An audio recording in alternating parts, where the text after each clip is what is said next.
Di ruang lingkup kantorku dulu ada yang bilang bahkan kok resign sih, nanti beli lipstick aja nggak bisa loh. Kalau misalnya orang berpikir untuk resign itu khawatirnya karena rezeki, berarti dia tidak yakin dia punya Tuhan. Nah, jadi di tahun 2022 itu aku mulai hamil, punya anak. Nah dari situ aku lebih kayaknya ini pengalaman nih, aku pengen ngerekam semua perjalanan aku jadi ibu pertama kali itu gimana gitu ya. Itu tembus satu hari itu viewersnya 1 juta di Instagram.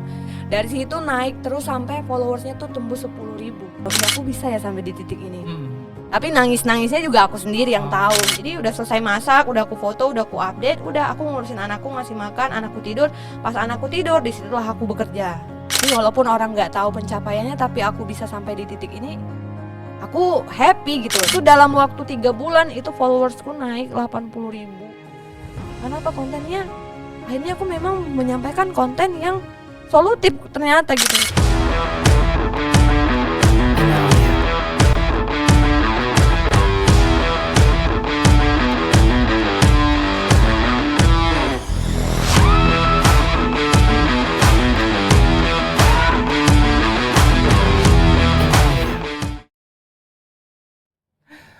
Assalamualaikum warahmatullahi wabarakatuh. Ahoy. Hari ini kita akan angkat tema, judulnya The Journey from Ex-Working Mom to Mompreneur. Ya, bersama Kak Nia. Assalamualaikum, Kak. Waalaikumsalam, Mbak. Ya, gimana, sehat? Alhamdulillah sehat. Alhamdulillah, luar biasa gitu ya. Iya, Allahu Akbar gitu Allahu ya. Akbar. Baik. Bersama Kak Nia kita pengen mematahkan kayak silat dia perasaan. Pengen mematahkan mitos-mitos terkait bahwa perempuan resign itu bisa survive, bahkan bisa menjadi seorang pengusaha mompreneur. Amin. Ya, pertanyaan saya Kak Nia. Iya. Kenapa nge-branding sebagai ex-working mom di media sosial gitu? Oke. Yang pertama, aku tuh baru mulai ngonten itu waktu aku masih kerja, Bang. Jadi itu tahun 2022. Sebenarnya mulai coba-cobanya itu 2021 sih. Coba-coba ini maksudnya sambil kerja sambil ini ya, Konten. sambil ngonten. Iya, sebenarnya kalau dulu tuh nggak kayak sekarang ya, hits ngonten gitu ya. Dulu tuh aku emang suka aja, basicnya tuh suka ngedit gitu kan, suka ngedit kayak daily journey aja gitu. Akhirnya ya udah nggak ada kepikiran ini bakal jadi apa, nggak ada. Yang penting aku tuh ibaratnya kayak narsis sendiri aja gitu ya. Aku suka ngedit, aku posting waktu itu ya followers nggak sampai 1.000 sih. 2021 tuh ya nggak ada, memang dari Instagram pribadi. Channelnya di Instagram? Iya, Instagram. Nah jadi dari situ masih coba-coba. Akhirnya kebetulan kemarin mulai usaha juga gitu kan. Nah jadi di tahun 2022 itu aku mulai hamil, punya anak. Nah dari situ aku lebih kayaknya ini pengalaman nih, aku pengen ngerekam semua perjalanan aku jadi ibu pertama kali itu gimana gitu ya. Karena kan aku juga kebetulan aku kan udah nggak punya orang tua nih dua-dua. Jadi kayak gimana nih, katanya kan kalau ibu yang jadi ibu masih butuh ibu, sedangkan aku nggak punya ibu nih, gimana ya caranya gitu kan. Akhirnya aku ya udahlah, aku belajar mulai kayak sekarang tuh kan trendsnya parenting ya. Jadi aku coba belajar memahami, walaupun banyak orang yang menganggap stigma parenting itu ribet, tapi sebenarnya itu benar-benar sangat membantu. Jadi dari situ awalnya sih Bang, aku coba sharing seputar ibu dan anak, dari mulai anak aku newborn sampai pada akhirnya waktu itu anak aku masih umur 3 bulan. Aku sharing perkembangan bayi aja gitu yang memang relate sama lagi aku hadapin sama anakku gitu. Jadi udah akhirnya ada satu video aku yang memang langsung viral. Itu tembus satu hari itu viewersnya 1 juta di Instagram. Dari situ naik terus sampai followersnya tuh tembus 10.000. Apa yang menarik dari video itu, Kak? Jadi itu kemarin videonya tentang sleep training. Ini masalahnya memang masalah general ibu-ibu baru melahirkan, Bang. Jadi orang setiap ibu yang baru melahirkan tuh kan pasti ngalami begadang ya. Nah, jadi aku di situ sharing aja pengalaman. Nah, kebetulan emang kemarin tuh dikasih sama dokter juga kan. Kalau nanti misalnya ini anak baru lahir, seminggu pertama dia akan menyesuaikan dengan kondisi dunia setelah dia lahir. Nah, jadi bagaimana kita sebagai ibu membangun habits barunya supaya dia kenal nih mana siang mana malam. Jadi dari situlah aku coba. Nah, setelah 3 bulan aku terapin metode sleep training itu. Sebenarnya sleep training ini banyak ya Bang. Tapi aku ambil yang metode simpelnya aja, mengenalkan siang dan malam, membangun habit rutinitas sama anak, mulai dari bangun pagi, tidur siangnya, nyusu, sampai malam naik rutin sebelum tidur. Nah itu viral videonya, banyak yang relate gitu, karena kan itu masalah ya. Betul. Ini sebenarnya konten ini bisa survive itu ya karena memang kita memunculkan masalah, tapi kita punya solusi gitu. Nah dari situ mulailah, kebetulan aku juga udah ikut affiliate waktu itu, affiliate di Orange. Oke. Banyak nih berarti yang dari tahun 2021.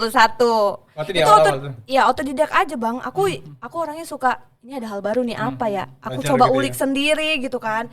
Dulu belum sehits sekarang tuh banyak yang jual kelas-kelas konten, kelas-kelas affiliate nggak ada. Ya. Jadi aku belajar sendiri waktu itu. Akhirnya dari situ followersku naik. Terus otak ini berpikir ya, wah ini sebenarnya potensi nih kupikirkan. Dari kenapa ya kok bisa orang suka konten aku? Berarti basicnya yang follow aku adalah ibu-ibu Bang. Betul. Ya kan? Jadi aku udah bikin kolam, akhirnya kolam itu terisi oleh ibu-ibu ya. Nah dari situ aku membangun habit terus sharing konten yang seputar ibu dan anak. Jadi nah akhirnya aku tahun 2022 itu mulai ngonten, 2023 aku ngonten sebagai working mom. Jadi kalau yang udah follow aku dari tahun 2021 2022 itu tahu perjalanannya, aku mungkin bio profil aku masih working mom gitu. Jadi mulai dari perjalanan aku, bagaimana aku mengatur kehidupan sebagai ibu bekerja, terus bagaimana aku sharing tentang aku tetap ibu bekerja tapi anakku full ASI 2 tahun gitu kan. Tapi tetap ada menghadapi struggle yang anak GTM, itu aku share semua di situ. Sampai akhirnya di tahun 2024 suamiku minta aku resign. Dari situ. Tapi nggak merasa keberatan juga ya untuk memutuskan resign? Sebenarnya kalau boleh jujur, untuk pada saat aku mengambil keputusan resign itu, aku benar-benar masih belum ikhlas ibaratnya. Karena kan aku kan sebelumnya kan ini di kantor pemerintahan ya, yang awalnya survive-nya itu dari PPN PNS, bahasanya itu kayak honor ya. Jadi ini tinggal sedikit lagi, berapa bulan lagi Bang itu mau diangkat gitu ibaratnya. Bayangin kalau keluarga bilang aduh sayang begini. Tapi ya mungkin ya itu tadi, kita kan sebagai istri ya, suami itu imam kita, perintah ya. Itu benar-benar gejolaknya luar biasa Bang. Atau perlu sholat istikharah dulu misalnya? Perlu. Walaupun tetap aja keinginan kita kan pada saat itu pengen ya, kenapa gitu. Banyaklah kenapa-kenapanya, tapi di balik kenapa-kenapa itu akhirnya aku ya udah mau balik lagi ya. Banyak ini sih Bang, banyak self improvementnya. Jadi kayak gak mungkin yang ku hadapin ini di luar dari kehendak Allah, ibaratnya kayak gitu. Balik lagi ya, niat aku resign karena apa? Suamiku maunya gimana? Ya kita ngobrol ya. Suamiku pengennya aku bisa lebih rileks gitu kan. Aku nggak repot, anak tetap bisa ini sama aku. Ya. Mengingat juga banyak isu-isu ya, banyak ini ya Bang, anak-anak yang nggak terkontrol orang tua seperti itu kan. Jadi akhirnya mungkin itu ya keinginan suamiku. Padahal di situ masih pikiranku, oh ini suamiku nih mau membatasi aku nih gimana. Tapi akhirnya balik lagi berdamai. Itu berdamainya setahun Bang, baru bisa ini. Tapi di balik berdamainya itu ya pikiranku berisik. Cara mengalihkannya yaitu cari kegiatan, konten lagi. Mantap. Lalu kalau boleh tahu, spill suaminya kerjanya apa nih? Pengusaha kah basicnya atau memang? Enggak, suami aku di pemerintahan juga Bang. Mungkin kalau nanti pas event-eventnya pemilu pilkada dipanggil nih ke podcast pasti salah satu itu. Baik. Jadi itu juga sih yang membuat semakin yakin ya ngambil keputusan untuk resign. Sebenarnya kalau masalah rezeki ya ibaratnya, kalau misalnya orang berpikir untuk resign itu khawatirnya karena rezeki, berarti dia tidak yakin dia punya Tuhan. Dari situ. Karena selama kita masih hidup, rezeki itu akan terus terjamin. Nah, ketika rezekinya berhenti, maka dia akan dipanggil sama Allah. Ibaratnya kayak begitu. Luar biasa nih Fatir, luar biasa nih sarannya. Tapi balik lagi, besar kecil rezeki itu tergantung relatif ya. Rasa syukur kita kan Bang. Nah, jadi kalau dibilang dulu punya gaji. Iya, betul. Sekarang kehilangan gaji tapi tetap punya rezeki. Di situ. Walaupun ya fluktuatif Bang. Iya, betul. Tergantung ini kita ya, tergantung effort kita. Itu selaras lah, karena kan memang Allah bilang kan 9 dari pintu rezeki itu adalah apa? Berdagang. Oke, nah kalau boleh tahu dipastikan berapa lama kemudian akhirnya memutuskan untuk memutuskan untuk mulai berusaha setelah resign itu? Kalau berusahanya Atau sifatnya hanya melanjutkan saja? sebenarnya melanjutkan sih Bang. Kalau dibilang ngumpulin, kalau orang kan usaha nih memulai itu sulit ya. Tapi sebenarnya lebih sulit itu mempertahankan. Jadi kalau untuk mulai usaha itu sebenarnya dari sebelum resign. Dari persiapan duluan ya? Bukan dipersiapkan, mentalnya lebih dipersiapkan kan Bang. Maksudnya mau mencoba banyak hal, apa yang dilihat ada peluang kita coba, kita ikutin, kita pelajari gitu. Karena sebelumnya juga ini memang basicnya aku nih nggak bisa diem aja Bang. Kemarin tuh sebelum waktu. Bukan ada tantrum gitu ya? Hah? Bukan ada tantrum gitu ya? Karena kalau misalnya kalau ada waktu-waktu kosong suka jadi overthinking. Oh. Perempuan biasanya Iya, gitu katanya Bang. begitu memang. Wanita ini kalau tidak disibukkan dengan sesuatu dia maka akan disibukkan sama pikirannya sendiri kan. 2 kali kita udah kena. Betul sekali. Sebenarnya itu. Kalau dibilang kenapa segala hal dicoba gitu. Emang tujuannya uang. Kalau dibilang saya enggak juga ya. Bukan uang itu nomor 3 kalau saya. Yang penting saya sibuk gitu. Ya, menjaga kewarasan hati ya kata ibu sekarang ya. Ya Kak Nia, kalau boleh tahu waktu 2021 ngonten dan kemudian udah mulai mengarah kepada afiliat ya dari kekeranjang. Udah sempat dapat income berapa sebulannya waktu itu? Lah pertama-tama cuma 100.000, ratusan ribu Bang. Oke. Di 2024 terbanyak berapa? Di 2024 terbanyak itu di produk digital aku Bang. Oh. Kalau di produk digital itu mencoba hal baru juga Bang. Di 2024 itu kan trennya produk digital. Iya. Nah itu aku coba pakai platformnya, ada satu platform ijo itu kan. Nah aku coba tuh waktu itu. Dan yang benar-benar boomnya itu di 2025 aku bisa dapat satu hari omset produk digital aku tuh di 11 juta Bang. Oh, luar biasa ya. Tepuk tangan dulu lah. Dan itu memang the power of viral ya. Iya, the power of content. Gak ada iklan sama sekali. Aku selama konten tuh nggak pernah spend di iklan Bang. Bener-bener kekuatan sampai sekarang. Jadi bener-bener kekuatan hook konten. Dari situ. Kalau untuk dari produk digital tuh udah 3 digit. Nih abang boleh lihat nih. Yang mana ngangkat saya juga. Ini nih, ini. Iya. Nah itu di trend produk digital. Ya. Pokoknya orang pajak nggak usah tahu lah ya. Nggak usah. Kalau dulu tempat gitu Bang. Iya. Dulu ya belum terlalu dewasa kalau aku bilangnya bermedsosnya belum terlalu dewasa karena berpikirnya pengen ini aja, pengen menggait pasar. Jadi biasa tren-tren sekarang Bang, pamer penghasilan. Itu pernah aku lewatin. Pernah aku lewatin, tapi akhirnya aku berpikir, ih beban nih sama aku kayak gini. Bumerang jadinya. Iya, bumerang. Nanti tiba-tiba ada orang pajak atau apa semua nggak enak. Ya udah aku sekarang modelnya slow aja. Jadi kayak basicnya ibu rumah tangga aja. Mantap sekali ya.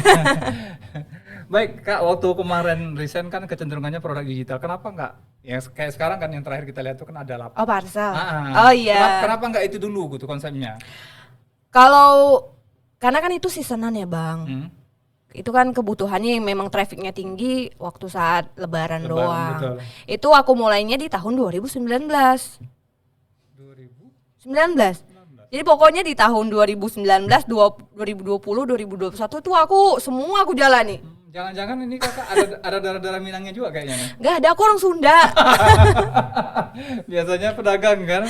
Iya, aku orang Sunda Bang. Suamiku Mendeleng, dari Munting. Oh iya. Kok bisa ya akhirnya gerasa-gerusuk fokus ke bisnis? Artinya kan walaupun terikat dengan pekerjaan, kenyataannya kakak tetap cari side job kan, katakan begitu. Iya, karena memang rasanya kayak seru gitu kita ngadepin satu momen baru tuh kayak wah ini aku menemukan hal baru gitu. Apalagi kalau misalnya yang kita jalani berhasil Bang. Iya. Walaupun dibilang wah bangga, aku bangga sama diriku sendiri gitu. Walaupun orang lain nggak bangga sama aku, ibaratnya walaupun suami aku juga kadang nggak ada ini dia ini gitu kan.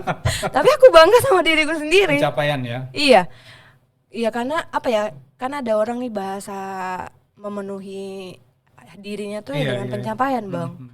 Jadi walaupun orang nggak tahu pencapaiannya, tapi aku bisa sampai di titik ini, aku happy gitu. Ibaratnya kayak kemarin kan tahun lalu tuh parcel, aku target iseng aja Bang, bukan iseng sih, itu doa ya. Setiap aku mau mulai, ya Allah ya pakai di konten juga tuh aku bikinnya. Ya Allah, nggak apa-apa repot, yang penting tembus 1000 parcel. Tembus tahun lalu. Tahun ini juga kayak gitu. Ya Allah, tahun lalu udah 1000, tahun ini 2000, tembus 2000. Alhamdulillah. Kira-kira harus bawa ayam hitam nggak sih? Nggak ada. Luar biasa ya. Kadang aku juga sampai nggak percaya sih Bang, ya aku bisa ya sampai di titik ini. Tapi nangis-nangisnya juga aku sendiri yang tahu gitu ya. Di balik itu ya aku yang nangis-nangisnya, aku yang ngadepin gimananya aku. Tapi ya itu, kalau orang bilang setiap proses ada hasil, ya memang ada. Konsisten sih Bang. Jadi kebanyakan mungkin orang yang bukan sulit untuk survive ya, nggak bertahan buat survive itu ya karena dia nggak konsisten aja. Ya.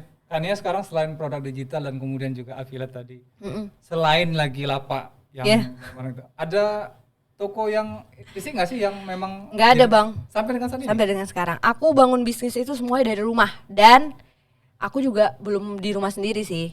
Aku masih sama mertua, karena ada hal yang memang mungkin belum bisa kami ini kan, karena mertua mintanya kami masih di situ dulu ya. Ya udah, aku sebagai istri ya berbakti sama suami, suami berbakti sama orang tua. Ya. Walaupun itu banyak lah stigma-stigma yang bilang macam lah gitu, tapi udah balik lagi. Yang tahu kondisi ini aku, suamiku, dan Allah lah ibaratnya udah. Tapi aku menikmati. Buktinya kalau ditanya, Kak, ini semua mulainya dari mana? Dari rumah mertua. Aku bangun bisnis dari rumah mertua, ngonten di rumah mertua. Gitu. Jadi stigma-stigma dibilang tinggal di rumah mertua nggak bisa ngapa-ngapain, ada kok, berapa persen ada yang disayang sama mertua, tetap bisa tumbuh di rumah mertua, tetap ada. Baik. Oke Kak Ania, kalau konten digital itu produknya apa-apa saja sih dalamnya dijual? Masih seputar dengan ibu dan anak Bang. Jadi pertama tuh tahun lalu yang booming itu game edukasi anak. Anak aku nih kan sekarang ini 4 tahun ya. Ada berapa orang anaknya? Satu ya? Masih cowok, satu. Cowok, cewek? Cowok. Okay. Iya, Elzan. Makanya aku dibilang Bunda Elzan. Iya. Jadi itu tahun lalu trennya edukasi anak, game edukasi anak Bang. Jadi itu bener-bener kontennya juga aku yang memang aku rasain. Jadi game edukasi anak ini aku pengen ngasih tahu bahwasannya sebenarnya teknologi ini baik. Bagaimana cara kita mengelolanya saja. Jadi kalau dibilang anak terlalu dikasih screen time memang salah kalau over. Tapi kalau misalnya kita batasin, kita kasih fasilitas game edukasi, itu bisa jadi pintar gitu. Jadi itu kemarin aku bikin konten sebenarnya nggak niat bikin konten Bang, cuman aku memang konsistennya 1 hari 1 video, 1 hari 1 reels. Itu lagi kondangan kan sama ayahnya masih ngobrol, ini anak udah mulai rungsing ya. Oh ya, aku ada game edukasi, ya udah aku kasih, nggak ada yang gimana, aku cuma rekam biasa, nggak pakai tripod, biasa. Ya udah dia main itu, abis itu aku malam sampai rumah aku baru ingat, aku belum posting nih gitu kan. Akhirnya oh yaudah deh aku posting aja game edukasi itu yang memang kebutuhan. Jadi POV-nya ibu-ibu ngadepin anak biar anteng di tempat umum. Lah besok pagi Bang bangun tidur omsetnya langsung 5 juta. Aku juga kaget di situ. Ya Allah, Bu, sampai gemeter aku gitu di situ. Ini benar gitu kan. Ya, jadi disitulah aku dapat momentumnya produk digital. Setelah aku belajarnya tuh 2024. Tapi up-nya itu 2025. Gimana kalau aku nyerah? Nggak dapat juga aku di situ kan. Jadi konsisten aja gitu dari situ produk digital. Yang kedua tuh produknya meal planner Bang, lifetime meal planner. Jadi aku kan suka masak, aku suka bikin kue. Karena sebelumnya aku juga aku punya usaha F&B Bang, Croffle Factory. Kalau abang dulu tren-trennya croffle, croissant geprek itu. Nah itu aku 2021 punya itu. Itu awalnya juga 3 bulan di rumah di dapur mertua itu. Setelah itu aku bisa buka outlet. Sampai sekarang seviral itu enggak, karena itu kan momentum Bang. Jadi aku agak berat nih kalau F&B kan operasionalnya, dan dari situlah aku belajar pengen ngebangun sesuatu tuh yang memang ya orang kan pengennya modal sekecil-kecilnya untung sebesar-besarnya ya Bang. Ya sudah, yang meminimalisir, tapi tetap aku pengen ngerasain effortnya punya usaha offline itu ya di parcel itu. Tapi kalau online-nya inilah yang sehari-hari aku lakukan, konten, masak, terus affiliate, produk digital gitu. Jadi kan aku suka masak kan Bang, aku tiap hari nih masak. Masalah ibu-ibu, aku ngelihat masalah yang aku temuin aja Bang di pasar. Ibu-ibu kalau masak apa ya hari ini gitu ya. Akhirnya aku kepikiran bikin buku meal planner gitu bang, tapi sifatnya itu webbook. Oke. Webbook itu kalau misalnya e-book, cuman beli sekali kan nggak bisa update ya. Iya, betul. Jadi aku bikinnya tuh yang lifetime. Jadi orang beli lifetime meal planner aku tuh sekali, dia bakal dapat update menu masakan setiap hari tuh yang apa yang aku post. Jadi isinya tuh ada menu masakan setiap hari, terus ada list budgetnya dan beberapa tips-tips gimana lah yang baru mau mulai masak, ngatur food prepnya dan lain sebagainya itu. Dan itu alhamdulillah juga. Ini belajarnya dari mana Kak? Otodidak Ya? Iya. Aku scroll konten itu bukan cuman ngeliat, ada yang memang aku cari tahu, aku lihat dari situ sih bang sebenarnya. Nah tapi di tahun 2024 itu memang karena baru mulai hitsnya produk digital ya aku coba belajar. Kadang ada hal yang memang kita perlu ikut kelas ya. Tapi ikut kelas pun kita selektif juga, kita lihat ya profilnya gimana, latar belakangnya gimana. Ya udah setelah itu orang kalau misalnya yang punya kelas itu, kayak abang misalnya punya kelas, ya udah abang kasih tahu ilmunya. Setelah itu apa kan kita sebagai muridnya yang harus survive sendiri. Iya betul. Kita yang harus konsisten ya. Kalau kita nggak konsisten ya sama aja. Apalagi sekarang ya bang, dunia konten kreator ini udah terlalu banyak, beda dari tahun 2022 itu. Jadi kalau kita nggak minimal, kita tuh nggak perlu harus yang gimana-gimana bang sebenarnya konten itu. Kita konsisten aja dan jadi diri kita sendiri aja supaya dikenal gitu loh. Baik. Kak, kalau untuk konten masak-masak tadi yang Kakak ceritain, ada budget khusus nggak sih untuk belanja dan lain sebagainya? Itu nggak ada budget khusus ya, budget sehari-hariku bang. Jadi kalau kita copy paste kehidupan nyata ya? Iya, copy paste aja, jadi meminimalisir modal kan. Karena kan memang kalau ditanya, aku juga kan itu tadi manusia pengennya modal sekecil-kecilnya untuk sebesar-besarnya. Jadi aku nggak mau menghilangkan aktivitasku sehari-hari. Ya aku cuman mengemas kegiatanku sehari-hari jadi dilihat sama ibu-ibu aja gitu. Jadi orang yang udah follow aku ada manfaat gitu aja sih bang, karena kan tetap balik lagi daripada orang kenapa follow kita tuh dan gimana supaya mereka bertahan ya kita harus bisa bermanfaat sama mereka dan tapi nggak juga menghilangkan jati diri kita, bukan jadi kayak mentang-mentang kita gini harus seperti ini, enggak ya jadi apa adanya aja gitu. Baik, ini awalnya tadi jadi apa namanya ibu yang ngurusin anak ya, kemudian naik level jadi masak-masak. Iya. Apa planningnya setelah ini? Setelah ini kalau planningnya aku sebenarnya udah kepengen juga punya mini studio juga, tapi mini studio yang khusus untuk ke parcel itu bang, ke offline nih. Karena emang basicnya kan aku suka merangkai gitu ya. Jadi kayak lebih ke toko gift gitu. Sebenarnya pengennya ke situ. Tapi kalau untuk konten kita tetap ini aja, tetap gimana ngikutin perkembangan aja bang. Gitu aja ya. Iya, tapi kalau misalnya konten atau affiliate kan kadang orang ada yang sampai live. Nah, itu kan kehilangan ini juga, waktu juga. Iya, betul. Jadi aku tetap nggak mau kehilangan waktu juga, tapi tetap berjalan. Makanya sistemnya itu ya memang menjalaninya slow living aja bang, santai aja. Karena mau gimana pun dikejar, kalau udah segitu tertakarnya nggak bakalan sama ya. Tetap di mindset ini yang perlu penting kayaknya. Karena bener bang, waktu parcel kemarin, aku tuh kan nggak fokus konten ya. Itu pendapatan affiliate turun, produk digital turun, tapi di lapak parcelnya membludak ibaratnya. Langsung berdigit-digit ya ibaratnya. Bergeser ke sana dia ya. Iya, jadi aku percaya kalau misalnya mau dikejar sebanyak apapun, kalau udah tertakarnya segitu, nggak bisa. Wadah kita tuh cuma segini. Mau kita kejar ya tumpah. Betul. Tumpahnya kemana ibaratnya? Mungkin nanti bisa sakit, ya kan bang? Pengeluaran iya, juga ya. Bocornya di situ gitu. Baik. Apa ya? Iya. Kalau boleh kasih gambaran Kak, kira-kira mekanisme Kakak ngemas video digital itu menjadi sebuah katakan produk yang mirip-mirip e-book tadi lah katakan. Itu polanya gimana? Sehingga kemudian Kakak bisa punya ide dan itu dijual gitu loh. Yang pertama kita harus bangun kegiatannya dulu bang. Jadi kalau misalnya mau punya produk digital, kita tuh bukan cuman jual produknya, tapi orang harus percaya dulu nih, karena sifatnya karena kan sifatnya digital ya. Jadi kita bangun trustnya dulu. Nah jadi kenapa prosesnya itu aku ngerasa 1 tahun ya bang. Itu juga udah kemakan konsep-konsep ini sih, kemakan guru-guru atau mentor-mentor yang harus jual produk digital tuh harus jual kelas katanya kan. Oh aku nih emang kadang-kadang suka luar dari out of the box bang, trennya harus jual kelas. Jadi kayak e-book apa ya bang, e-book beruntun gitu tuh kemarin tuh, stigmanya jadi kayak kalau bahasanya kayak MLM tapi ini sifatnya digital. Iya betul. Nah ini tuh industri kreatif, ini tuh pasar besar, tapi kalau misalnya caranya salah kayak gitu kan ini jadi nggak bermanfaat ya kan bang. Betul. Nah akhirnya aku nggak bisa, itu cuma 3 bulan aku udah sempat flexing bang waktu itu. Tapi aku kayak nggak bisa nih nolak aku di sini. Ya udah, aku santai fokus ke affiliate. Affiliate juga ya produknya produk daily, produk anak. Dari situ aku coba lagi deh.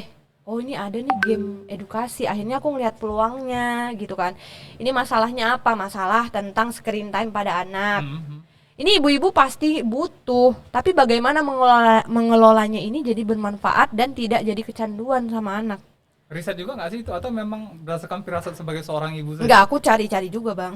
Riset sendiri, bahasanya ya cari-cari tahu sendiri gitu. Dari situ. Baik. Untuk produk digital punya kakak nih, kira-kira yang butuh budget agak gede, tapi kemudian juga mendatangkan benefit yang lumayan, itu apa contohnya? Kalau orang lain yang mau mulai atau aku nih? Kakak sekarang lah katakan. Kalau tadi kan anak-anak yang direkam sendiri gitu kan. Iya. Nah ada nggak sih penjualan produk digital yang kakak jual yang butuh budget agak gede, tapi kemudian juga benefitnya gede? Nggak ada, budgetnya pas-pasan, cuman berlangganan Canva Pro doang bang. Sesederhana itu ya? Sederhana. Kan ini bahasanya bahasa ibu-ibu ya sebenarnya. Ya aku berdasarkan ibu-ibu aja. Pemikiran ibu-ibu ini kan nggak bisa yang terlalu ribet dan nggak bisa yang terlalu sulit juga ya.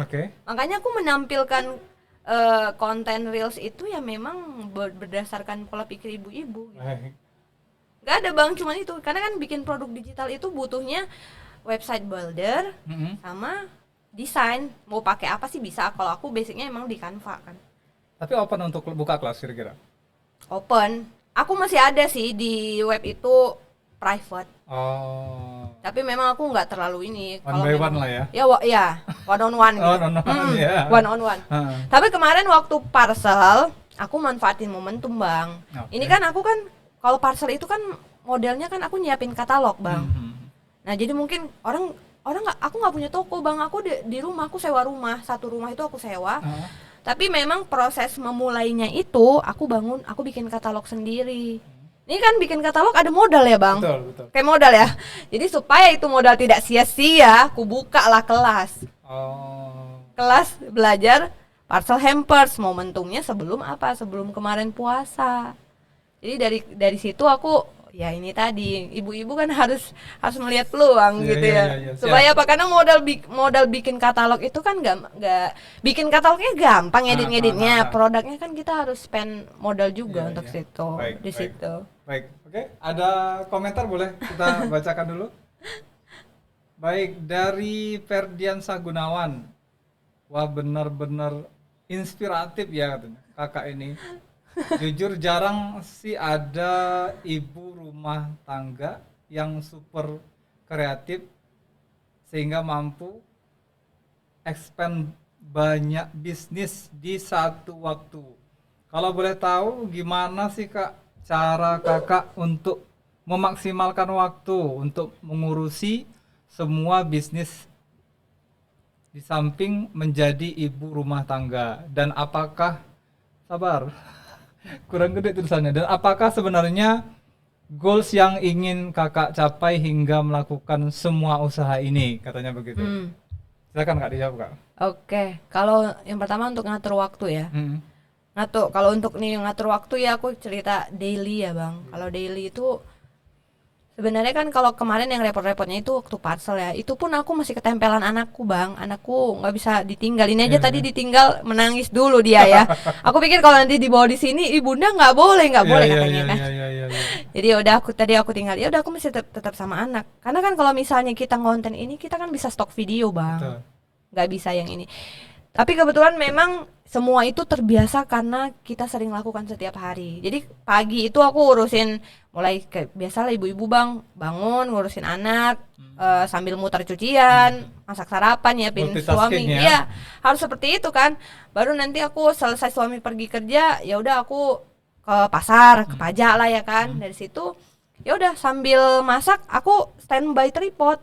Handphoneku aku rekam semua. Jadi semua itu butuhnya footage video. Nah, jadi udah selesai masak, udah aku foto, udah aku update, udah aku ngurusin anakku, ngasih makan, anakku tidur. Pas anakku tidur, disitulah aku bekerja di situ. Jadi kalau misalnya malam pun, kayak kadang-kadang kalau ada deadline, kadang kan aku open endorsement juga. Kadang kalau ngerjain endorsement ini agak sedikit tricky bang. Jadi kita ada deadline ini itu.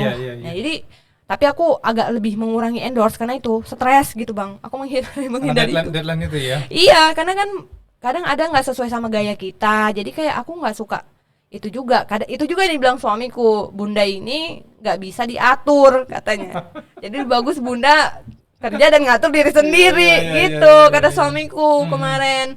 Ya udah, jadi di situ jadi kalau udah ngerjain endorse tuh aku kadang suka tarik nafas gitu karena banyak kali bang permintaannya gitu kan. Memang mereka yang deal sesuai red card kita oke ya kan. Cuman banyak kali revisinya dan lain sebagainya. Itu yang kadang aku hindari. Jadi lebih bagus aku bikin konten affiliate sendiri. Ya alhamdulillah gitu kan. Ibaratnya nggak terbebani bang deh. Ya udah anakku tidur, kadang aku ngedit. Pokoknya selesai anakku bangun sore gini biasanya kalau nggak kesini aku bikin cemilan gitu. Aku masak gitu kan. Udah pokoknya standby aja handphone semua dan lain sebagainya. Nah kalau ditanya goalsnya apa, ini goals dalam materi apa nih? Makanya aku bilang kalau goalsnya uang. Kalau pencapaian pencapaian materi ya banyak ya bang. Cita-citanya ya salah satunya kita sedang membangun mengusahakan rumah dan lain sebagainya itu kan. Walaupun kalau dibilang cerita sama mama mertua udah kalian di sini aja dan lain sebagainya, tapi kan kita juga tetap harus menyiapkan untuk anaknya. Anak ya, yang paling penting ya masa depan anak. Tapi kalau misalnya ditanya, kalau orang yang ngelihat aku seperti ini, semuanya di ini udah gimana banyak uangnya dan lain sebagainya. Ya itu tadi uang itu kok sama aku tuh nggak yang utama bang, karena emang aku pengennya tenang aja gitu. Karena kalau misalnya nih, ini kita lagi ngelamun ya, aku kan kadang gitu. Kalau misalnya anakku tidur aku diem, itu overthinkingnya kemana-mana. Atau kalau nggak overthinking, apalagi mau aku kerjain gitu. Jadi kan itu sadarnya gimana ceritanya kak? Kok bisa sadar? Ini sulit nih, cewek bisa sadar di kondisi bahwa ada sesuatu hal yang akan negatif akan datang kepada dia kalau kemudian dia pasif gitu ya. Nah, itu nyadarin itu gimana caranya? Karena aku nyadarin kan akhirnya ambil opsi kan untuk beraktivitas. Nah, yang aku tanya itu momennya itu loh, kok bisa gitu loh. Ketika aku udah terlalu berlarut bang. Jadi kayak misalnya kadang suami pulang malam aja aku bisa overthinking kalau aku nggak berkegiatan. Nah ini habitsnya membangunnya dari situ juga. Ini kebetulan emang kalau bahas ke situ kadang kalau dibilang kita bahas bang, tren-tren sekarang tuh mental health gitu ya kan. Udah jauh jadinya ya. Makanan psikolog lah ini. Jadinya gitu kan. Jadi aku tuh sampai sering gitu bang suka tes yang seperti itu ke psikolog dan lain sebagainya. Nah kebetulan aku ini sama suami itu kan, suami tuh kegiatannya di luar ya kan, biasalah ya bang, sering ngopi dan lain sebagainya. Jadi kalau misalnya bukan tipe istri yang bukan suami yang dapat suami yang modelnya pulang kantor enggak, banyak sekali kegiatan sosialnya di luar ibaratnya gitu kan.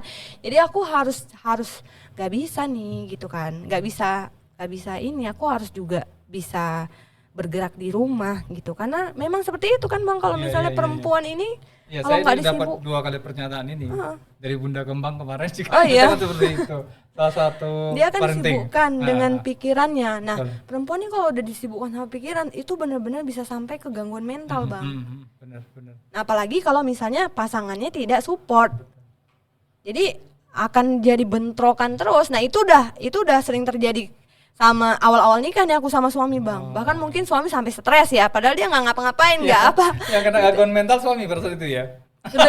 Akhirnya jadi nggak dia ya, jadi kayak nggak nyaman kan bang, gitu kan. Nah ini masalahnya di aku gitu. Bahkan sampai akhirnya sekarang pun aku masih suka yang ikut-ikut terapi gitu, karena memang bang, anxiety itu memang ada. Bukan soal dia tidak beriman gitu loh. Mental health itu bukan soal seseorang itu nggak beriman, karena memang ya itu tadi, ada orang yang memang nggak bisa mengungkapkan sesuatu bang. Gitu kan, apalagi aku suka orang yang kayak gitu, lebih bagus ya udah aku sibuk gitu loh, daripada disalurkan pada perkara itu ya. Gitu. Ada kemungkinan nggak sih kak pengen hire tim gitu misalnya? Karena kondisi tadi pertanyaannya seperti itu kan? Iya kebetulan kemarin aku udah sempat kepikiran juga nih. Sekarang nih aku kan nggak tahu ya bang, sedang menikmati dunia nyata sekali. Jadi kayak ini stok videoku banyak tapi nggak teredit gitu kan, sampai setiap aku post sesuatu itu kayak bun spill bun resepnya, aku kayak nanti deh gitu. Akhirnya apa aku cari video editor aja ya gitu kan, kadang udah kepikiran kan bang supaya lebih maksimal. Tapi itu tadi bang, ini aku nih orangnya seleranya kadang susah ya, editor tuh susah bang, passionnya nggak sama gitu ya. Jadi kayak harus cari yang pas dulu nih, ini kalau nggak pas susah juga kan. Jadi akhirnya ya udah pelan-pelan. Tapi kalau biasanya kalau udah kepikiran kayak gitu bang, ada aja tuh nanti jalannya. Iya. Kembali ke mindset lagi ya, afirmasi positif ya iya, kan? harus. Karena kita nih bang, kalau misalnya kita yang wirausaha atau freelancer gini ya pegangannya ke situ. Karena kalau ngerasain waktu aku kerja, kita mau kayak gimana pun tetap punya gaji tiap bulan. Iya betul. Tapi kalau misalnya kita udah nggak punya gaji, tapi kita ngandelin rezeki, gimana kita membangun kolam rezeki ini supaya tetap Allah mudahkan ibaratnya lah kayak gitu kan. Kalau pikiran kita kusut ya? Iya kalau kita kusut, memang keberlimpahan itu dari hati bang. Suamiku sering bilang, jangan gitu bun, nanti gimana? Apa ya, hati tuh harus bener-bener ini. Karena kan aku kemarin ada dengar ya, satu organ tubuh yang bener-bener harus baik dan sehat, tapi dia bisa berpengaruh ke satu organ tubuh ya, apa di hati. Kalau hatinya bersih, hatinya sehat, semuanya keberlimpahan tuh bakal hadir.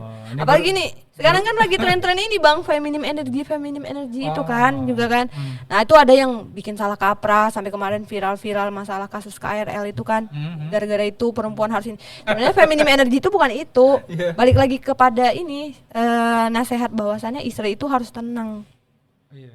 Suamiku sering bilang tuh, gimana ayah mau tenang di luar kalau bunda nggak tenang, katanya begitu kan. Ini suaminya guru spiritual lampanya nih, perlu berguru. Dia nggak spiritual kali bang, cuman ya itu kadang-kadang kalau misalnya kita nggak berpikir positif, ini cuman cara-cara dia untuk ini aja nih. Nah tapi kan manipulatif itu nih ya. Iya gitu manipulatif gitu kan. Akhirnya ya udah balik lagi, kalau kita tuh apa yang kita pikirin kan bang. Kuncinya feminim energy itu sebenarnya sama kayak nasihat kepada istri tuh harus tenang. Kalau ibunya tenang, anak 3 kali lebih tenang, suami juga bakal lebih tenang. Tapi memang itu perjalanan sih bang, sulit sekali. Nggak gampang, makanya saya bilang tadi. Sulit, nggak gampang. Justru hal yang luar biasa yang aku lihat saat ini itu sebetulnya cara kakak bisa menerima advice suami itu kan, kemudian mengkristalkannya dalam diri gitu kan. Kayak mana ya bang? Aku ya kalau dibilang independent woman ya dari awal, dari SMA aku ditinggal orang tua ya. Kalau cerita-cerita kenapa bisa seperti ini tuh aku ditinggal orang tua. Aku kebetulan tuh 7 bersaudara, aku paling kecil bang. Jadi kami 2 perempuan, tapi kakakku meninggal kanker 2016. Sisa tinggal abang-abang aku 5. Jadi kalau dipikir-pikir kan, ketika orang tua nggak ada, aku terus berpikirnya aku gimana nih hidupku setelah ini gitu kan. Padahal kan cewek sendiri lagi. Iya, jadi kan padahal kan gimana aku kuliah ya, kebetulan kuliah alhamdulillah aku beasiswa kan bang. Jadi akhirnya di situ gimana ya? Kalau dipikir-pikir kan gini, orang tuaku aja bisa nyekolahin 6. Masa yang 6 ini nggak bisa nanggung jawabin aku 1, ibaratnya gitu ya. Tapi otak ini nggak berhenti di situ bang. Aku coba jalur SNPTN waktu itu, ambil beasiswa bidik misi. Terus waktu itu juga aku kuliah sambil kerja bang, sebagai hearing accustation di pusat alat bantu dengar. Jadi aku pagi sampai sore kuliah, stay di kampus lah, karena kan rumahku di Bayangkara, kuliah di USU. Jadi akhirnya kalau misalnya pulang jauh kali ya kan. Jadi aku stay di kampus ya, ikut-ikut kegiatan lah, kadang kan ikut organisasi. Baru dari jam 5 sampai jam 9 aku kerja di klinik THT. Itu selama 3 tahun setengah. Struggle ya, luar biasa ya. Jadi kalau dibilang, aku makanya berpikir disuruh suamiku resign, gimana kalau misalnya aku udah terbiasa gini ya. Akhirnya aku cari kesibukannya ya seperti ini gitu. Baik. Oke, kita coba baca satu komentar lagi katanya, request. Ini pakai karet 2 kelihatannya. Dari Sabrina Ulinasari. Jujur ngikutin kakak ini dari baru aja. Tapi emang kreatif sih, jujur caranya konsisten gimana ya? Gimana sih kak? Soalnya capek banget buat konten tapi penontonnya stuck di ratusan terus dan nggak ada perkembangan juga. Belum lagi harus ngurusin keluarga di rumah. Waktunya nggak ada gitu ya, kayak cewek ya jadinya. Tapi kakak kok bisa ya katanya gitu. Apa kira-kira jawabannya kak? Ya balik lagi, kita nggak tahu di momen mana kita bakal berhasil Bang. Jadi kalau bisa dibilang, aku kan konten dari tahun 2000, mulainya 2021. 2021. Kalau aku punya mindset, kalau aku punya pikiran kayak kakak ini, mungkin aku nggak sampai di titik sekarang. Aku juga pernah kok viewersnya cuma 100, 200, bahkan sampai sekarang pun aku tetap harus menghadapi itu. Ibaratnya yang biasanya mungkin tembus 10.000 views gitu kan, tiba-tiba ini cuman ribuan views, ya itu tetap ada. Level ininya ada tetap ya. Tetap ada, karena kan apa ya, balik lagi, kita ini sama kayak kerja kantoran kita terikatnya sama kantor Bang. Tapi kalau misalnya kita media sosial, kita harus menyesuaikan sama yang namanya platform, algoritma dan lain sebagainya. Balik lagi, nah tapi di era sekarang kita mau kreativitas, mau adu kreativitas tuh ya oke-oke aja, nggak ada yang larang. Cuman yang penting kita sampaikan itu ya tetap bermanfaat lah, karena kan kita nggak mau juga jadi mudarat ya Bang. Betul. Karena kan dipertanggungjawabkan juga gitu nanti. Jadi ke situ. Jadi intinya ya kayak aku bilang tadi Bang, aku belajar produk digital tahun 2024. 3 bulan aku ya begitulah kan. Tapi kalau misalnya aku tidak mulai dan mencoba kembali di 2025, atau aku nggak konsisten membangun habits itu terus, ya mungkin aku nggak sampai di titik itu. Dan bahkan ya Bang, itu kan konten dari tahun 2021 sampai 2025 kemarin terakhir tuh bulan April ya. April tahun lalu itu aku followersnya stuck di 30-an ribu followers. Aku mulai lagi di produk digital itu Bang, ini sekarang jadi 112.000. Itu dalam waktu 3 bulan itu followersku naik 80.000. Karena apa? Kontennya akhirnya aku memang menyampaikan konten yang solutif ternyata gitu. Relate dengan kehidupan. Ya lebih, kita tuh nggak usah muluk-muluk mikirin ide konten. Jadi yang aku lihat ya, bagaimana caranya bikin konten itu rame. Karena kan beda ya Bang, sebutan untuk influencer dengan konten kreator tuh beda ya. Influencer itu kita menularkan habits positif, dan itu pertanggungjawabannya juga kita harus sesuai dong sehari-harinya kan. Tapi kalau konten kreator ini ya kita sebagai as a person yang make a content. Konten itu gimana? Ya kita bikinlah konten itu semenarik mungkin. Mau itu dari editingnya. Kalau nggak jago-jago editing, berarti kita isinya gitu Bang. Iya. Kak, satu lagi, sorry agak ketawa. Pernah nggak sih kepikiran sampai mau buat ide gila karena ngeliat itu tadi viewersnya itu mentok gitu. Sekarang kan banyak yang bikin konten aneh-aneh ya. Lemparin apa namanya? Oh gitu. Iya, galon air segala macam. Katakanlah di sesinya kakak tuh aneh-aneh itu apa, kira-kira sempat nggak kepikiran begitu? Kalau waktu kemarin-kemarin ya itu ada sih Bang, tapi lebih kepada aneh-anehnya sama anak gitu. Iya. Kayak misalnya ini kan lucu-lucu ya sebenarnya Bang. Misalnya kayak anak baru tinggal bentar udah berantakan, ya udah aku berantakin semua, padahal aku yang berantakin apa kan as a konten ya. Iya. Di situ memang rame di situ waktu itu, tapi kan aduh capek kali bikin konten yang kayak gitu kan. Akhirnya sekarang aku ngambil metode konten itu ya sehari-hari lebih kepada selang-seling Bang, aku ngatur kayak bahasanya sih kayak kalender konten ya. Jadi kayak misalnya satu hari ini aku sharing tentang produk anak. Terus misalnya besoknya aku sharing resep gitu kan. Jadi kalau ada misal mungkin jadwal kerja sama atau endorsement yang harus dipost, aku post. Jadi aku bangun dulu. Jadi sebenarnya gini teman-teman, kalau misalnya kita mau bikin konten, itu tuh nggak usah berpikir, aku udah share tentang ini nanti dilihat lagi. Jadi kalau misalnya di platformnya Instagram, itu lebih kepada kita bikin konten nggak apa-apa satu topik yang itu terus. Bahkan sekarang tuh lebih tren Bang. Kalau misalnya mau memulai akun baru itu ya bangun satu habit yang bahasnya itu aja nggak apa-apa. Karena kalau kita upload di Reels itu Bang, itu targetnya adalah orang yang tidak follow kita Bang. Tapi bagaimana kita merawat followers kita di story. Jadi mau berkali itu video yang game edukasi yang viral itu Bang, itu ada kali 10 udah aku repost ulang. Oh gitu. Iya, dan itu naikin sales juga. Dan targetku apa, orang yang nggak follow aku gitu. Sampai akhirnya bisa tahu aku. Audiens baru ya? Audiens baru. Baik. Ini cepat sekali ya, belum selesai. Udah 42 menit. Ya nggak terasa ya? Iya. Sebenarnya masih banyak yang bertanya nih. Iya. Tadi bagi waktu sudah ditanya sama ini sahabat podcaster di luar sana. Kira-kira nih pengen tanya, kapan momen paling melelahkan saat menjalankan ini semua? Kapan momen melelahkan? Ada nggak sih momen merasa lelah gitu, atau karena memang ini adalah saluran untuk menyalurkan kebosanan tadi? Kalau dibilang lelah-lelahnya sekali, lelah fisik tuh enggak bang. Enggak ya? Lebih kepada pikiran dan batin aja sih bang. Artinya ke situ? Iya kemarin lah, waktu kemarin parcel itu bang, itu benar-benar kayak, ya namanya kan kita puasa ya bang, nggak, maksudnya aktivitas kita kan nggak normal ya, kita butuh energi. Terus aku juga banyak ngadepin trouble juga kan, namanya kita mintanya 2.000 ya pasti kita harus nyiapin ini ekstra kan ya. Ekstra ya. Mulai dari ini macam lah bang, mulai dari karyawan, terus banyak komplain dan lain sebagainya gitu kan, belum lagi tetap harus ngurus nyiapin makan suami, anak gitu kan. Ya lebih ke situ. Kalau dibilang fisik, aku tuh nggak yang capek-capek kali. Enjoy justru ya? Iya enjoy. Paling ya biasalah bang, pegel-pegel dikit gitu.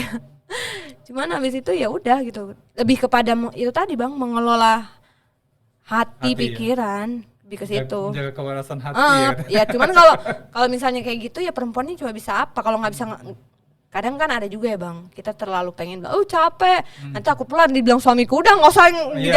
Selesai ya. Selesai. Jadi kadang-kadang ya? Cuman kadang-kadang kalau dia bilang perempuan ini kan sebenarnya bukan pengen ngeluh sih sebenarnya bang, cuman pengen diakui aja, aku capek, validasi ya.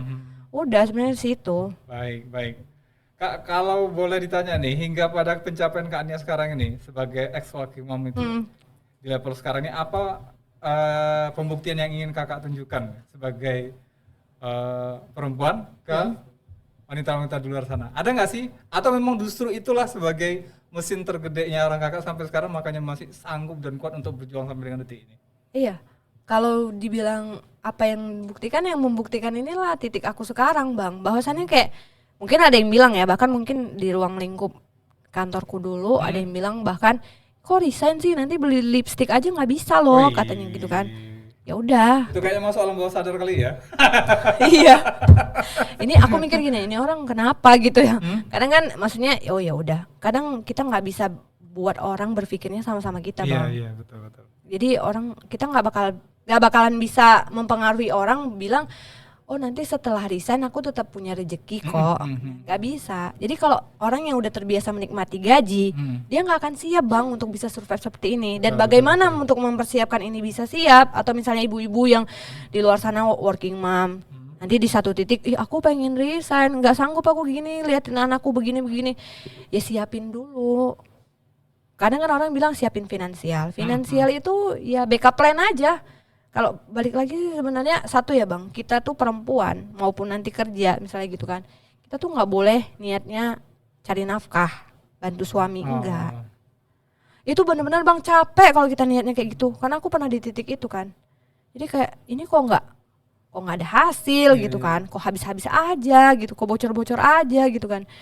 Akhirnya memang niat, aku pernah sering juga sih dengar podcast atau apa lain sebagainya, itu memang perempuan ini niatnya nggak boleh bantu suami cari nafkah. Niatlah memulai sesuatu itu untuk ya diri kita sendiri, untuk berkarya. Karena dari situ benar-benar dari niat aja tuh Allah bisa tahu ya. Ini karena kan tugas nafkah itu tetap di suami bang.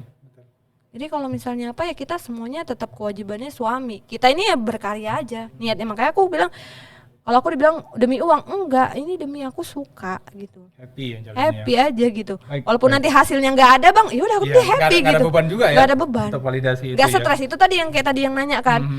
Berarti niat dia apa gitu. Kalau misalnya dia mikir, aku pengen jadi content creator, pengen ini, ya akan bakal stuck di situ doang. Akan bakal stuck di viewers doang. Baik. Gitu. Ada komentar positif nggak sih dari kawan-kawan ekspert atau dulu yang sempat mengukur kakak lah, kayaknya nggak mungkin gitu. Kalau sekarang gitu. Kalau sekarang pasti ada lah bang. Walaupun kadang ada lah teman-teman tuh ini yang kasih apresiasi kadang bahkan. Cuman kan ya balik lagi ya, orang apalagi kalau kita ngonten ya, kita jangan berharap kita disupport sama orang terdekat, enggak. Jadi kalau misalnya bilang, aku pengen ngonten tapi malu, akun pribadi banyak temanku. Jadi jangan berharap, aku udah posting kok follow teman-temanku nggak ada nge-like. Iya, benar. Enggak, jangan, itulah mindset satu kalau mau memulai konten, jangan berpikir kita akan disupport sama orang terdekat. Tidak. Tapi kita carilah. Ini ibaratnya gini Bang, ruang lingkup terdekat kita cuma segini. Tapi ketika kita berani mulai konten, kita harus jangan fokus sama yang ini. Jadi nggak ada yang support tuh, nggak ada yang bakal nge-like, nggak ada yang bakal komen. Tapi kita fokus yang mana? Yang inilah. Betul. Seluas ini. Iya. Dengan cara apa? Ngerasain. Iya Bang, nggak ada yang support. Bahkan mungkin suamiku dulu, apa sih Bun gitu kan, keling kali gitu kan, nggak ada gitu. Aduh, asal jangan batuk-batuk aja lah suami dulu ya. Baik Kak. Oke, mungkin pertanyaan terakhir dari saya nih. Pesan untuk para working mom yang sedang bimbang ingin resign atau para ibu rumah tangga yang merasa kehilangan potensi dirinya. Apa kira-kira pesan Kakak ke mereka? Kalau untuk para working mom ya balik lagi ya Bun, ibaratnya bunda-bunda ini ya kan. Sebenarnya kalau bunda-bunda. Iya, bunda-bunda. Okay. Ya kalau memang kita niat bekerja itu untuk aktualisasi diri sih oke. Tapi hal yang paling benar-benar yang bikin aku berpikir itu adalah apa yang dipertanggungjawabkan di akhir itu ya tugas kita peran kita sebagai ibu dan istri. Tanggung jawab di kantor itu ya paling cuma sama atasan gitu kan. Tapi kalau misalnya udah mulai berpikir untuk aku lelah nih, kayaknya aku butuh resign. Ada metode resign by design. Nih resign by design atau mau resign ya udah resign di sana aja. Tapi kalau misalnya kita resign by design Bang, ya kita bangun habitsnya dulu semua. Nah sampai kita bisa menemukan yang namanya aku tetap bisa beraktivitas kok ternyata gitu kan. Jadi gimana ya, bukan perempuan ini tetap bisa berkarya walaupun nggak kerja kantoran gitu. Tapi kalau misalnya untuk ini ibu-ibu yang di luar sana yang mungkin ibu rumah tangga bosan mau ngelakuin apapun, satu aja sih, lawannya cuma diri sendiri. Jadi ibu rumah tangga itu punya 24 jam Bang waktu. Jadi kalau kita bisa manage, kita bisa dapat banyak peluang, kita bisa coba banyak hal baru. Dan bahkan ya itu kita bisa dapat banyak keberlimpahan. Rezeki itu kan bukan cuma soal uang ya Bang. Ini rezeki aku diundang podcast juga rezeki ya. Jadi satu yang akhirnya bisa aku jalanin sampai sekarang, dari mulai working mom, sekarang ex working mom, full time ibu rumah tangga. Keputusan satu yang benar-benar aku syukuri, yang aku ngerasa wah alhamdulillah aku berani mulai ngonten gitu aja Bang. Baik. Oke, terima kasih Kak Nia sudah hadir di Dana Studio Podcasting. Intinya buat sahabat podcaster di luar sana bahwa harus berani ya mengambil keputusan dan juga luruskan niat, itu yang paling penting. Kalau kita lihat. Kalau perempuan ya, apalagi kita istri. Betul. Luruskan niat karena memang pembahasannya ex working mom tadi ya. Jadi memang harus luruskan niat bahwa kita memang niatannya untuk mengaktualisasikan apa yang menjadi potensi diri kita ya. Insya Allah nanti dapat dukungan ya. Kalau memang mau belajar tipis-tipis bisa langsung lah DM ke akunnya Kania ya. Boleh. Oke, terima kasih, saya Zen menurut diri. Terima kasih. Assalamualaikum warahmatullahi wabarakatuh. Ahoy.